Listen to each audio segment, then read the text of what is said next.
Hi, എല്ലാവർക്കും talk with അഞ്ജലിയുടെ പുതിയൊരു വീട്ടിലേക്ക് സ്വാഗതം. അപ്പോൾ നമ്മുടെ ഇന്നത്തെ കഥ അയൽവശത്താത്തയും മകളും എന്ന സ്റ്റോറീൻ്റെ സെക്കൻഡ് പാർട്ടാണ് കേട്ടോ. അപ്പോൾ ഫസ്റ്റ് പാർട്ട് കാണാത്ത ആൾക്കാർ വേഗം പോയി കണ്ടിട്ട് വാ. അതിൻ്റെ ലിങ്ക് കമൻറ്റ് ബോക്സിലുണ്ടാകും. അപ്പോൾ ഈ സെക്കൻഡ് പാർട്ട് ഇഷ്ടപ്പെട്ട വീഡിയോ ഒന്ന് ലൈക്ക് ചെയ്യാനും ചാനൽ ഒന്ന് സബ്സ്ക്രൈബ് ചെയ്യാനും മറക്കല്ലേ. അപ്പോൾ നമുക്ക് വേഗം തന്നെ കഥയിലേക്ക് പോവാമല്ലേ. ഞാൻ പതിയെ അവളുടെ വീട്ടിലേക്ക് നടന്നു. 11 മണി ആയതുകൊണ്ട് തന്നെ വീടിന് പുറത്തും ഇരുട്ട് മൂടിയിരുന്നു. എൻ്റെ വീട്ടിലേക്ക് നോക്കിയപ്പോൾ അവിടെയും ലൈറ്റെല്ലാം ഓഫാക്കിയതുകൊണ്ട് ഇരുട്ട് തന്നെ ആയിരുന്നു. ഞാൻ പതിയെ അവിടെയുള്ള ഒരു ചെറിയ മതിൽ എടുത്തു ചാടി മെല്ലെ അങ്ങോട്ടേക്ക് നടന്നു നീങ്ങി. വീടിൻ്റെ പിറകിലെത്തിയ ഞാൻ കണ്ടത് പിറകുവശത്തെ കതക് തുറന്നു കിടക്കുന്നതാണ്. അവൾ തുറന്നിട്ടതാണെന്ന് എനിക്ക് മനസ്സിലായി.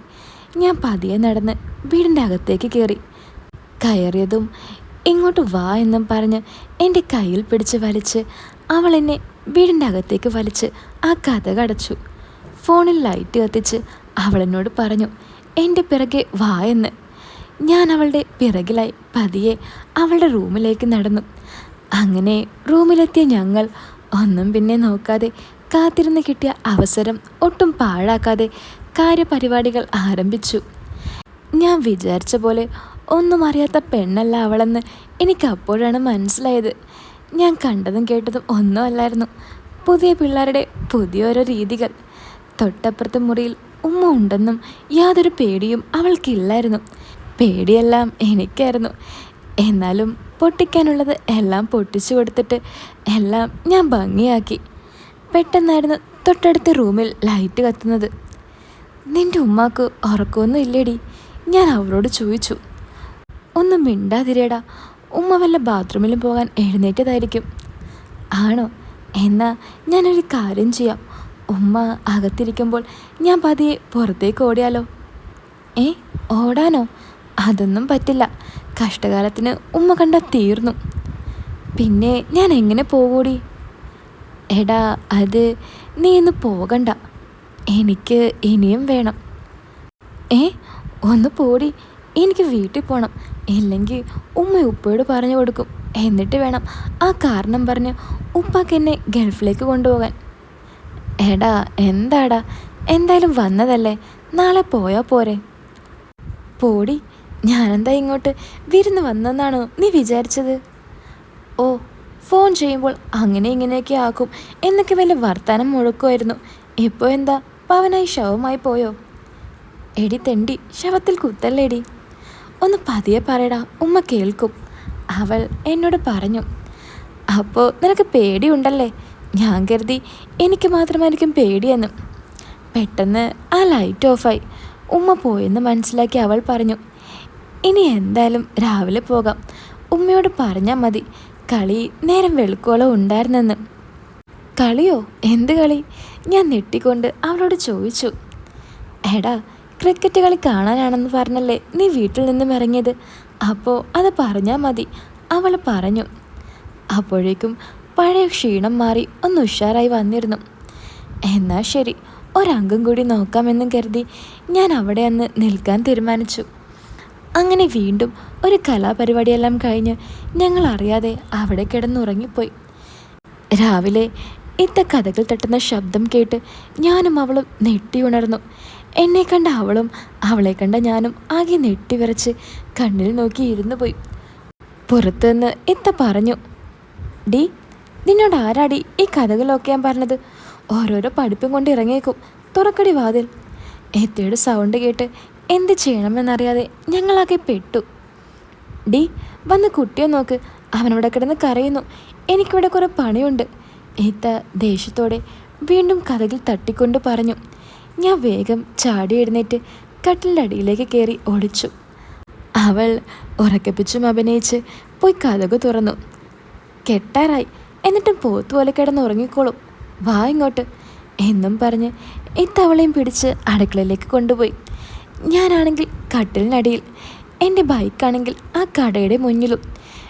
വീട്ടിൽ കയറിയ ഉടനെ സൈലൻ്റ് ആക്കിയ എൻ്റെ ഫോൺ ഞാൻ പതിയെ എടുത്ത് നോക്കുമ്പോൾ 18 മിസ് കോൾ വന്ന് നിറഞ്ഞിരിക്കുന്നു. തുറന്നു നോക്കുമ്പോൾ ഉമ്മയുടെയും ഉപ്പയുടെയും പിന്നെ എൻ്റെ ഒരു കൂട്ടുകാരൻ്റെയും കോളാണ്. കട്ടിലിനടിയിൽ കിടന്ന് ഞാൻ എങ്ങനെ അവർക്ക് തിരിച്ചു വിളിക്കും? ഒന്നും ചെയ്യാനാകാതെ ഞാനാകെ കുടുങ്ങി. അവളാണെങ്കിൽ ഉമ്മയുടെ കൂടെ പോവുകയും ചെയ്തു. ഇനിയും ഇവിടെ കിടന്നാൽ എന്നെ കാണാനില്ലെന്നും പറഞ്ഞ് ഉപ്പ വല്ല കേസും കൊടുക്കും. ഞാൻ പതിയെ കട്ടിലിൻ്റെ അടിയിൽ നിന്നും ഇറങ്ങി കാത് കൂർപ്പിച്ച് നോക്കി ആരെങ്കിലും വരുന്നുണ്ടോ എന്ന്. ആരും വരുന്ന പോലുള്ള സൗണ്ടൊന്നും കേൾക്കുന്നില്ല. ഞാൻ പതിയെ ആ റൂമിൽ നിന്നും പുറത്തേക്കിറങ്ങി. ഡാ, നീ എങ്ങോട്ടാണ് ഇറങ്ങുന്നത്? ഉമ്മയുണ്ടവിടെ.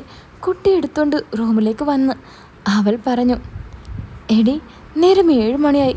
എനിക്ക് വീട്ടിൽ ചെല്ലണം, ഇല്ലെങ്കിൽ സീനാകും. ഡാ, കുറച്ച് നേരം കൂടി നിൽക്കടാ. ഉമ്മ ചിലപ്പോൾ കടയിലേക്ക് പോകും, അപ്പോൾ നിനക്ക് പോകാം.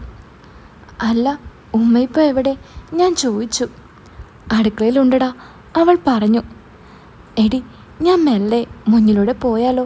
ഉമ്മ അടുക്കളയിലല്ലേ? അയ്യോ വേണ്ടടാ, അവിടെ ഇളയമ്മ ഉണ്ടാവും. അപ്പുറത്തെ പറമ്പിൽ തേങ്ങ എടുക്കാൻ വന്നിട്ടുണ്ട്. ഷോ, ഈ തള്ളക്കൊക്കെ വരാൻ പറ്റിയൊരു സമയം. ഇനിയിപ്പോൾ ഞാൻ എന്ത് ചെയ്യാം? എടി, കുട്ടി എവിടെ? അവളുടെ ഉമ്മ കുട്ടിയെയും ചോദിച്ചുകൊണ്ട് റൂമിലേക്ക് വന്നു. ഉമ്മ വരുന്നത് കണ്ട് ഞാൻ നേരെ കട്ടിലിൻ്റെ അടിയിലേക്ക് കയറി. എന്താടി നീ കുട്ടിയും കൊണ്ട് ഇവിടെ വന്ന് നിൽക്കുന്നത്? നിന്നോട് ഞാൻ ആ തേങ്ങ ചിരണ്ടി തരാൻ പറഞ്ഞതല്ലേ? ഉമ്മ അവളോട് ചോദിച്ചു. എന്ത് പറയണമെന്നറിയാതെ അവളാകെ പകച്ചു നിന്നു. അത് കണ്ടതും ഉമ്മക്കെന്തോ സംശയം തോന്നി. ഉമ്മ, എന്താടി നിനക്കൊരു കള്ള ലക്ഷണം എന്ന് ചോദിച്ചു. ഏയ്, ഒന്നുമില്ല ഉമ്മ, അവൾ ഉമ്മയോട് പറഞ്ഞു. കുട്ടിയെ ഇങ്ങോട്ട് താ, അവന് വിശക്കുന്നുണ്ടാവും. അതും പറഞ്ഞ് അവളുടെ കയ്യിൽ നിന്നും കുട്ടിയെ ഇത്ത വാങ്ങി. ഇത്തയുടെ കയ്യിലിരുന്ന് കുട്ടി കട്ടിലിൻ്റെ അടിയിലേക്ക് ചൂണ്ടിക്കാണിക്കാൻ തുടങ്ങി. ആദ്യം അത് ഇത്തയുടെ ശ്രദ്ധയിൽ പെട്ടില്ല. എന്നാൽ കുട്ടി വീണ്ടും വീണ്ടും കട്ടിലിൻ്റെ അടിയിലേക്ക് നോക്കി കൈ ചൂണ്ടാൻ തുടങ്ങി. അവളുടെ പരിങ്ങലും വെപ്രാളവും കണ്ട് ഇത്താക്ക് സംശയം അടിച്ചു. ഇത്ത നേരെ വന്ന് കട്ടിലിൻ്റെ അടിയിലേക്ക് നോക്കി. എന്നെ കണ്ടതും ഇത്ത നെട്ടി എഴുന്നേറ്റു. ആരാടത്? ഇങ്ങോട്ട് ഇറങ്ങടാ എന്നും പറഞ്ഞ് ഇത്ത അലറി വിളിക്കാൻ തുടങ്ങി. ഇത് കണ്ട അവൾ ഇത്തയുടെ വാ പൊത്തിപ്പിടിച്ച് തടയാൻ നോക്കി. ആരാടിയവൻ? മര്യാദക്ക് പറഞ്ഞോ. ഇതാണല്ലേ നിനക്കിവിടെ പരിപാടി? ഞാനിപ്പോൾ ഉപ്പയെ വിളിക്കും. മതി, അവിടെ കിടന്ന് കഷ്ടപ്പെടുന്നത് ആർക്കു വേണ്ടിയാ? ഇങ്ങനെ കാണിക്കുന്ന നിനക്ക് വേണ്ടിയോ? ഉമ്മ, പ്ലീസ് ഉമ്മ, ഒച്ച വെക്കല്ലേ. ഞാൻ പറയാം, പ്ലീസ് ഒച്ച വെക്കല്ലേ. നീ ഒന്നും പറയണ്ട. നീ അവനോട് ഇങ്ങോട്ട് ഇറങ്ങി വരാൻ പറ, അല്ലെങ്കിൽ ഞാനിപ്പോൾ നാട്ടുകാരെ വിളിച്ച് കൂട്ടും. ഉമ്മ, പ്ലീസ്, ഞാൻ പറയുന്നൊന്ന് കേൾക്ക്. എനിക്കൊന്നും കേൾക്കണ്ട. ഉമ്മ കുട്ടി അവിടെ വെച്ച് ഫോൺ എടുക്കാൻ ഓടി. അവൾ ഉമ്മയുടെ കൈ പിടിച്ച് പറഞ്ഞു. ഉമ്മ, പറ്റിപ്പോയതാ, ഇനി ഒരിക്കലും ഉണ്ടാവില്ല. ഞാൻ വിളിച്ചിട്ട് വന്നതാ അവൻ. ഉമ്മ നാട്ടുകാരെ അറിയിക്കല്ലേ, ഉമ്മക്ക് തന്നെയാ നാണക്കേട്. അവൾ അത് പറഞ്ഞത് കേട്ട് ഉമ്മയൊന്ന് പേടിച്ചു. ഉമ്മ വെപ്രളം അവസാനിപ്പിച്ച് അവരോട് പറഞ്ഞു. അവനോട് ഇങ്ങോട്ട് ഇറങ്ങാൻ പറ. ആരാണവൻ? ഞാനൊന്ന് കാണട്ടെ. ഇത് കേട്ടതും ഞാൻ പതിയെ കട്ടിലിൻ്റെ അടിയിൽ നിന്നും പുറത്തേക്കിറങ്ങി.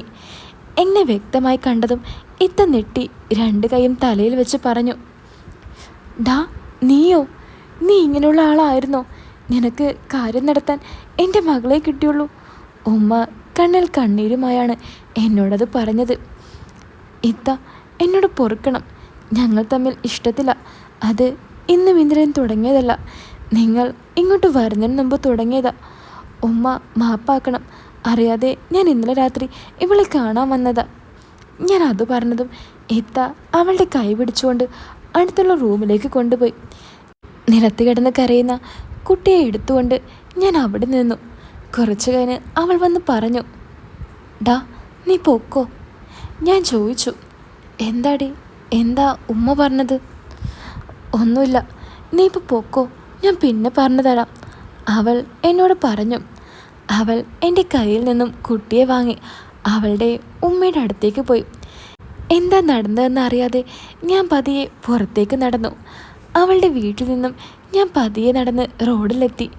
എൻ്റെ ഭാഗത്തിന് സ്കൂളിൽ പോകുന്ന കുറച്ച് കുട്ടികൾ മാത്രമേ റോഡിലുണ്ടായിരുന്നുള്ളൂ. ഞാൻ പതിയെ എൻ്റെ വീട്ടിലേക്ക് നോക്കി. വീടിൻ്റെ ഗേറ്റ് ഫുള്ളായിട്ട് തുറന്നു വെച്ചിരിക്കുന്നു. സാധാരണ വല്ല വണ്ടിയും വന്നാലേ ഞങ്ങൾ ഗേറ്റ് ഫുള്ളായിട്ട് തുറക്കത്തുള്ളൂ. ഞാൻ നേരെ മുറ്റത്തേക്ക് നോക്കി. ഒരു ബൈക്ക് വന്ന് മുറ്റത്ത് നിൽക്കുന്നുണ്ട്.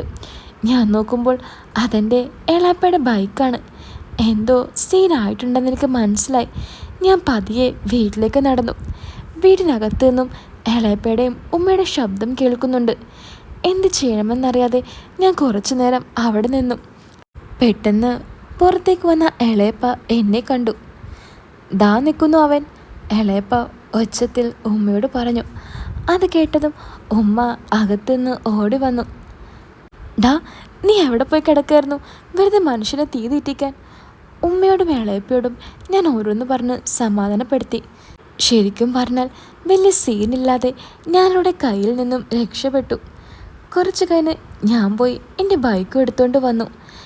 അങ്ങനെ ഒരു 10 മണിയായിട്ടും അവളുടെ കോളൊന്നും കാണാത്തത് കൊണ്ട് ഞാൻ അവൾക്ക് വിളിക്കാനായി ഫോൺ എടുത്തു. പെട്ടെന്ന് വീടിൻ്റെ കോളിംഗ് ബെൽ ആരോ അടിച്ചു. ഞാൻ പതിയെ ആരാണെന്നറിയാൻ ജനൽ വഴി ഒന്ന് ഒളിഞ്ഞു നോക്കി. ആ ആളെ കണ്ടതും ഞാനാകെ വിറച്ചു. എൻ്റെ കൈയും കാലും തളരാൻ തുടങ്ങി. ഇത്തയാണ്. ഇത്ത ഇതെന്ത് ഭാവിച്ച ഇങ്ങോട്ട് വന്നിരിക്കുന്നത്? ഇത്തേനെയെല്ലാം ഉമ്മയോട് പറയാൻ വന്നതാണോ? ഓരോന്നാലോചിച്ച് എൻ്റെ മനസ്സമാധാനം പോയി. ഞാൻ നോക്കുമ്പോൾ എൻ്റെ ഉമ്മയും ഇത്തയും എന്തൊക്കെയോ സംസാരിക്കുന്നുണ്ട്. എനിക്കാണെങ്കിൽ ഒന്നും മനസ്സിലാവുന്നില്ല. അങ്ങനെ കുറച്ച് നേരത്തെ സംസാരത്തിന് ശേഷം ഇത്ത വീട്ടിലേക്ക് പോയി. എന്തായിരിക്കും ഇത്ത പറഞ്ഞതെന്നറിയാതെ ഞാനാകെ ഇല്ലാണ്ടായി. എന്തെങ്കിലും അറിയുന്നവരെ റൂമിൽ തന്നെ ഇരിക്കാമെന്നും കരുതി ഞാൻ റൂമിൽ ഇരിപ്പുറപ്പിച്ചു. അധികം വൈകാതെ തന്നെ ഉമ്മയുടെ വിളി വന്നു. അത് കുറച്ച് കടുപ്പത്തിലുള്ള വിളിയായിരുന്നു.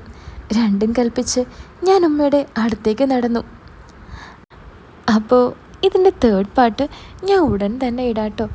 അപ്പോൾ ഈ സെക്കൻഡ് പാർട്ട് ഇഷ്ടപ്പെട്ടാൽ വീഡിയോ ലൈക്ക് ചെയ്യാനും ചാനൽ സബ്സ്ക്രൈബ് ചെയ്യാനും മറക്കല്ലേ. അപ്പോൾ ഇതിൻ്റെ തേർഡ് പാർട്ടിനായിട്ട് എല്ലാവരും കാത്തിരിക്കുക.